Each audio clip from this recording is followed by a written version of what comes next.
hey, I've got this box here, it's stainless steel, and I have to run a conduit into it. The conduit's going to be a 3-inch. I've already started a small hole here, and I was just thinking, I'm going to show some people how to drill stainless without using oil, and do it what I feel is the correct way. So I see a lot of guys that drill stainless. They'll drill it fast. They'll use tap oil. You have these table band saws. When you're cutting stainless, they put soap water in it. Well, out here on the job site, we won't have soap water. We have just regular water. And I put a small hole in it. You can see some of the water I'm squirting out. And it's cold, so it's kind of nice that it's cold. It's going to freeze to the surface. But generally, I won't do that. Another thing you're going to do is you're going to step it. Step it with different drill bits. This is the smallest one I have.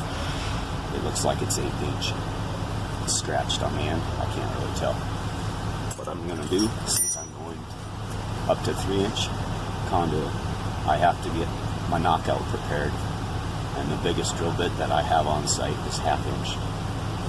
So I'm going to step from that 1/8 up to 1/2, probably 3 drill bits. Right now I've got a 1/4 inch hole right there on the other one, but I just want to drill next to that, outside of the area where I'm going to be using my 1/2 inch for the final hole on this, so that way I don't interfere and cause it to go off center. So, I don't mind watching. Here we go. I've already sprayed the surface. I'm glad that it's frozen. I don't have to spray right away. But when you do it, you notice that there's smoke. The steam from the heat. Stainless steel is going to heat up so fast.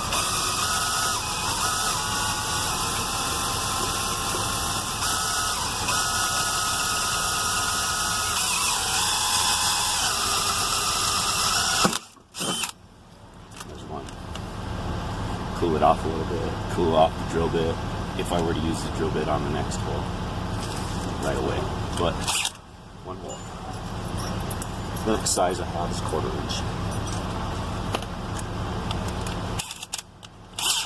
You just don't want the cutting edge to burn up. One of my 1/2 inch that I'm using, I'm going to use it because I know it's still going to cut with my method, but it's rounded on the edge because somebody drilled it too fast. Not stainless, but regular metal.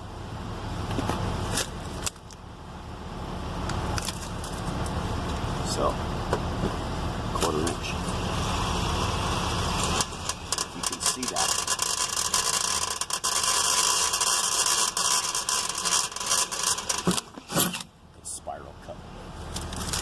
Put little chainsaw shavings.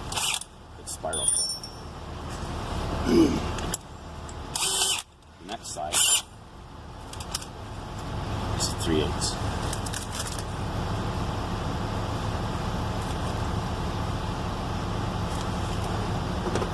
I'll get the hole that I need to get into at this point.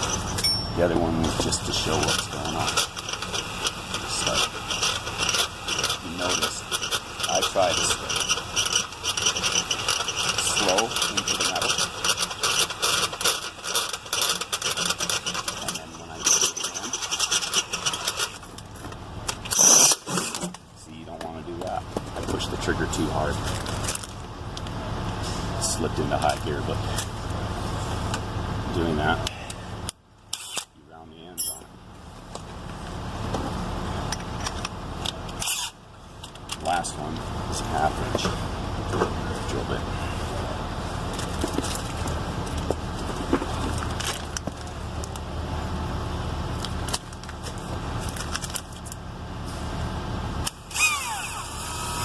Right now I'm just getting some water in the area.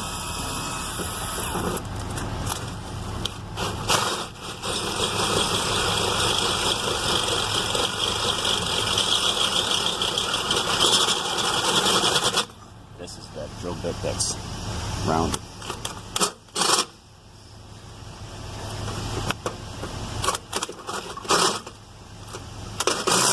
Probably doesn't help that I have a bad battery. It's cold outside. It's a little slow. So there you have it. I didn't burn the metal, as you can tell.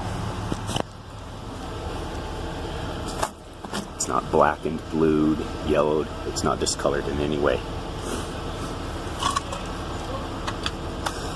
That's what happens when you go slow.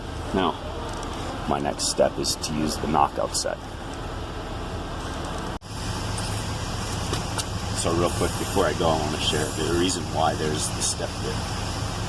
If you take and you've got this big shaft that you're going to put in that hole, you're going to say, oh, I'm going to drill it with a large drill bit right away. When you do that, the tip of that drill bit walks and you're out of alignment. The reason for the smaller ones is so you can stay spot on, dead center of your crosshairs, whatever you do. So, there's another thing I want to point out while I'm on it. Off the subject. The last person that used this, they ran it all the way down, knocked out their hole. Now when I tried to take it out, I have to use the smaller shaft, 1/4-inch shaft. The inside ram is now spinning. You can see that. It's spinning. Now I have to take it back into the shop and work it. Probably needs warmed up. I don't know. We'll find out.